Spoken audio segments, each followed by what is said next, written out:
எடுத்துக்கலாம், மந்திரியோ அவனுடைய சேவகன் மாதிரி எடுத்துக்கலாம். இந்த 3 பேரையும் குறிப்பிட்ட சொல்வதனால அந்த அன்றைய காலத்தில் வந்து மிக முக்கியமான பெருமுகர்களா இருந்தாங்க, அதை வழங்கிக்கலாம். அப்ப ஃபிரௌனு, ஹாமானு, காரூனு இவர்களிடமெல்லாம் மூசாவை அனுப்பி வைத்த பொழுது ஃபகாலு சாஹிருன் கஸாப், இவர் வித்தைக்காரர் பெரும் பொய்யர் என்றார்கள். ஒன்னு பொய்யனா இருக்கணும், இல்லைன்னா வித்தைக்காரனா இருக்கணும் என்று சொல்லி அவங்க சொன்னாங்க. அதோடு மட்டுமில்ல, இந்த மூசா அலைஹிஸ்ஸலாம் தன்னுடைய அத்தாட்சிகளை காட்டுவதற்கு முன்பு என்ன பண்ணாங்க, ஆம்பளை பிள்ளை எல்லாம் கொலை பண்ணாங்க. மூசா அலைஹிஸ்ஸலாம் வர்றதுக்கு முன்னாடி என்ன நடக்கும்னு கேட்டா, இந்த இஸ்ரவேல் மக்கள்ல உள்ள ஆம்பளை பிள்ளை எல்லாம் கொண்டு போடணும் இருந்தாங்கன்னா அவங்க மெஜாரிட்டி ஆயிடுவாங்க, அவங்க நாளைக்கு உரிமை கேட்பாங்க, அடங்கி போக மாட்டாங்க, பொம்பளை பிள்ளையை மட்டும் பெற்றுவோம் அப்படிங்கிற மாதிரியான ஒரு முடிவு எடுத்ததாக ஏற்கனவே பார்த்திருக்கணும். இப்ப என்ன பண்றாங்க என்று கேட்டா, மூசா அலைஹிஸ்ஸலாம் வந்து இந்த மக்களை திரட்ட ஆரம்பிச்ச உடனே மறுபடியும் அந்த ஆர்டர் மறுபடியும் பிறப்பிக்கிறான். இன்னொரு தடவை அதெல்லாம் சொல்லி காட்டுறான். பலம்மா ஜாஹும் பில் ஹக் மின் இந்தினா, நம்மிடமிருந்து தெளிவான சான்றுகளை, சத்தியத்தை மூசா அலைஹிஸ்ஸலாம் கொண்டு வந்த பொழுது காலு உக்துலு அப்னா அல்லதீன ஆமனு மாஹு, இவரை யாரெல்லாம் நம்பிக்கை கொண்டிருக்கிறார்களோ அவர் வீட்டில் உள்ள ஆம்பளை பிள்ளை எல்லாம் கொல்லுங்க. அவங்க மசோரா பண்றாங்க, அமைச்சரவையில் கூடி முடிவு எடுக்கிறாங்க. உக்துலு அப்னா அல்லதீன ஆமனு மாஹு, இவரை ஏற்றுக்கொண்டிருக்கிற நம்பிக்கையாளர்களை எல்லாம் கொன்று குடியுங்கள். ஆகும், அவங்களுடைய பெரும் பொம்பளையில மட்டும் விட்டுருங்க, ஆம்பளை பிள்ளை எல்லாம் கொண்டு விடுங்க அப்படின்னு சொன்னோன்னு அப்படி சொன்னாங்கன்னு வருது. கால ஃபிரௌன் மேலும் சொல்லுகிறான், வருணி அக்துல் மூசா, மூசாவை கொல்ல போறேன் விடுங்க அப்படிங்கிறான். மூசாவை தான் கொல்லணும், என்ன ஆட்களை கொள்றது, அவர் ஏற்றுக்கிட்ட ஆளை கொண்டா சொல்லுகிறாரு. மூசாவையே நான் கொல்ல போறேன், அவர் வந்து தன்னுடைய இறைவனை கூப்பிட்டு பார்க்கட்டும், நான் மூசாவை கொள்றேன், அவர் அல்லாஹ்வை கூப்பிட்டு அவர் தவிச்சு பார்க்கட்டும், எதுவும் ரப்பகு, அவர் இறைவனை அழைத்து பார்க்கட்டும். இன்னி அகாபு பத்திர தீனக்கும், இந்த தீனை உங்கள் மார்க்கத்தை இந்த ஆள் மாற்றி அமைத்து வருவார் என்று நான் பயப்படுகிறேன். நீங்க அழகான மார்க்கத்தை பின்பற்றீங்க, கடவுளாக்கிக்கிட்டு நல்ல மார்க்கத்தை இருக்கிறீங்க, அதை மாத்திரை வந்திருக்காண்டாரு அப்படிங்கிற மாதிரி மக்களை வந்து பேசியிருப்பான். இவ்வளவு நடக்குது.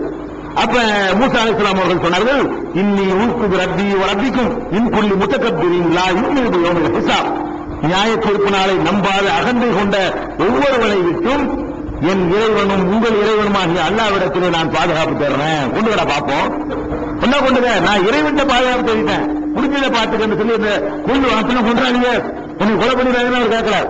அல்லாஹ்விடத்தில் பாதுகாப்பு தெரிவித்தேன் பாத்துக்க அப்படின்னு சேலஞ்சு பண்ணிட்டாங்க மூசா அலைஹிஸ்ஸலாம் அவர்கள். அப்ப அங்க ஒரு சம்பவம் நடக்குது. மூசா அலைஹிஸ்ஸலாத்தை அல்லாஹ் காப்பாற்ற வேண்டாம்ல, அல்லாஹ் காப்பாற்றுறதுக்கு எடுத்துக்கொண்ட வழிமுறை இருக்கு பாருங்களேன். நம்ம எல்லாம் எதிர்பார்த்த மாதிரிலாம் இருக்காது, ஒண்ணும் இல்லாம எப்படியாவது ஒரு வகையில அல்லாஹ் காப்பாற்றி விட்டுருவோம். சொல்லி என்ன அப்படின்னா, பெரிய கூட்டம், அதிகாரம் கையில இருக்குது, அந்த சமுதாயமே அடிமையா இருக்குது, முழு அதிகாரத்தை இவங்க கையில வச்சுக்கிறாங்க. 2 ஆளை சிங்களாபுரியில் அனுப்பி வைக்கிறாங்க, 2 பேருமே சொல்லுன்னு சொல்லி என்ன ஆகும், என்ன வேணா ஆயிரும். ஆனா சொல்லி அனுப்புறா உண்மை பண்ணையில இருக்கும், பண்ணை ஏதாவது சொன்னபடி இவன் என்ன செய்யறான், கொள்ளு வேண்டிய சொல்றான். அல்லாஹ் எப்படி காப்பாத்துறான் அப்படின்னா, அல்லாஹ் வந்து ஜிப்ரீலை அனுப்பி காப்பாத்தல, படையை அனுப்பி காப்பாத்தல, வேற மாதிரியான ஃபிரௌனுடைய கை வழங்காம போய் காப்பாத்தல. அவன் என்ன செய்யறான்னு கேட்டா, ஒரு ஆளுடைய கல்புக்குள்ள போய் ஒரு கருத்தை போட்டு விடுறான். அவ்வளவுதான். அல்லாஹ் என்ன பண்றான்னு கேட்டா, ஃபிரௌனுடைய சபையில இருந்த ஒரு முக்கியஸ்தருக்கு வந்து ஒரு கருத்தை அல்லாஹ் போடுறான் உள்ளத்துல. அவர் என்ன செய்யறாருன்னு கேட்டா, அவர் அப்படியே ஃபிரௌன் கொல்ல போறேன்னு சொன்னோன்னு அவர் ஆர்குமெண்ட் எடுத்து வைக்கிறார். இந்த அல்லாஹ் காப்பாற்றுற வேலை, காப்பாற்றுன்னு சொன்னான்ல, வேற மாதிரிலாம் அல்லாஹ் காப்பாற்ற எந்த ஏற்பாடு பண்ணல, வேற குஞ்சுதான் காப்பாற்றுறான், கடல்ல மூழ்கடிச்சு. இப்ப கொள்ள நினைக்கும் பொழுது, ஊருக்குள்ள இருக்கும்போது காலி கொள்ள நினைக்கும் போது எப்படி காப்பாற்றுறான்னு கேட்டா அது வருது பாருங்க. ஒக்கால ரஜுலுன் மூமினுன் மின் ஆலி ஃபிரௌன யக்துமு ஈமானஹு, தன்னுடைய ஈமானை மறைத்துக் கொண்டு, நம்பிக்கையை மறைத்துக் கொண்டு இருந்த ஒரு நம்பிக்கையான ஒரு மனிதர் சொன்னார். என்ன சொன்னாரு, சபையில் இருக்கிறார் அவர் வந்து இவரை நம்பிக்கை கொண்டார், உள்ளத்துல எல்லாம் போட்டுட்டான். ஆனா அவனுக்கு தெரியாது, ஃபிரௌனுக்கு தெரியாது. அங்க முக்கியமான ஒரு பிரமுகரா உட்கார்ந்துட்டு இருக்கிறாரு. அவர் சொல்றாரு, என்ன சொல்றாருன்னு கேட்டா, தக்துலூன ரஜுலன், ஒரு மனிதரை நீங்கள் கொல்ல போகிறீர்களா, ஐய கூட ரப்பி எல்லாம், என் இறைவன் அல்லாங்கிறாரு சொல்லிட்டு போறாரு. நமக்கு என்ன, அவர் என் இறைவன் அல்லாங்கிறாரு, நீ ஏத்துக்கிட்டா ஏத்துக்காம ஒரு பிரச்சாரம் தானே பண்றாரு, என் இறைவன் அல்லான்னு சொன்னதுக்காக வேண்டி அவரை கொல்லுவீங்களா? கஜ்ஜாக்கும் பையினாக்கும் ரப்பிக்கும், உங்கள் இறைவனிடத்திலிருந்து தெளிவான சான்றுகளை கொண்டு வந்திருக்கிறார், சும்மா ஒரு சொல்லல. இவர் என்ன சொல்றாரு, நம்ம கையை போடுறாரு, கம்பு போடுறாரு, நம்ம பண்றாரு, அற்புதங்களா கொண்டு வர்றாரு. இந்த நிலையில் நீங்க அவரை கொல்லுவீங்களா? அவர் கேட்கிறாரு. ஒய்யப்பு காதிபன் அழகி தீபு, நீங்க சொல்றபடி பொய்யே சொல்றாங்க வச்சுக்கிறோமே, அதனுடைய விளைவு அவரை சேர்ந்தது. பொய் சொன்னாரையானால் அந்த பொய்யுடைய சுமை அவரை சேர்ந்தது. சாதிக்கன் ஒருவேளை அவர் உண்மை சொல்றாருன்னு வச்சுக்கிறீங்க, அவர் சொல்லக்கூடிய விளைவு ஏற்பட்டா என்னடா பண்ணுவீங்க? அது பயங்காட்டுறாரு. எப்படி பயங்காட்டுறாருன்னு கேட்டா, அல்லாஹ்வுடைய விரும்புறாரு, அத்தாச்சி வேற கொண்டு வந்திருக்கிறாரு. அவர் பொய்யறாருன்னா ஒன்றும் பிரச்சனை இல்லை. ஒருவேளை உண்மையாளா இருக்கிறான்னு வச்சுக்க, என்ன ஆகும்? நடந்துட்டா என்ன ஆகும்? அவர் பயங்காட்டுற அது ஒரு வருங்கிறாரு. இப்படிதான் அனுப்பிட்டாங்க. இந்த ஆளு போட்டு என்ன பண்ணிட்டாரு? என்னமோ ஆயிரத்தா அல்லாஹ்வுடைய உண்மையா இருந்தாருன்னு வச்சுக்க, என்னமோ ஆயிட்டா என்ன பண்றது? அந்த ஆள் போட்ட மாமை தான் என்ன பண்றாங்க? உங்களுக்கு சாதிக்கணும். அவர் உண்மையாளராக இருந்தால் யுசிபுக்கும் பாதுள்ளது இதுக்கும் அவர் உங்களுக்கு எச்சரிக்கை செய்கிறாரு, அதுல என்னமாச்சும் ஒண்ணு வேற ஏதாவது ஏற்பட்டு போய்விடும் அப்படின்னு சொல்லி மேலும் சொல்றாரு. யா கோமி, அந்த ஆள் தான், என் சமுதாயமே லக்குமன் முழுக்குறியோ, இன்னைக்கு ஆட்சி முறையில தான் இருக்கு. வாகிரீன பில்லாருமி, இந்த பூமியில ஆதிக்கம் செலுத்திக் கொண்டிருக்கிறீர்கள். தொமை என் சுருணாமின் பாசில்லாஹின் ஜானா, இப்படிப்பட்ட நிலையில இவர் அல்லாஹ்வுடைய தூதராக இருந்து அதனால என்னமாச்சு ஒரு அலாபு வந்து நம்ம ஆட்சியை போட்டு போயிட்டு என்ன ஆகுறது? ஆட்சி பயனாற்றுறாரு. இன்னைக்கு எவ்வளவு நல்ல பதவியோட இருக்கிறீங்க, அந்த சோழ இருக்கிறீங்க, இந்த ஆளை கை வச்சு அதனால என்னமா ஏற்பட்டு அப்புறம் நம்ம வந்து செல்வாக்கு ஒண்ணுமில்லாம ஆக்கிட்டானா என்ன பண்றது? யார் நம்மளை தடுக்க முடியும்?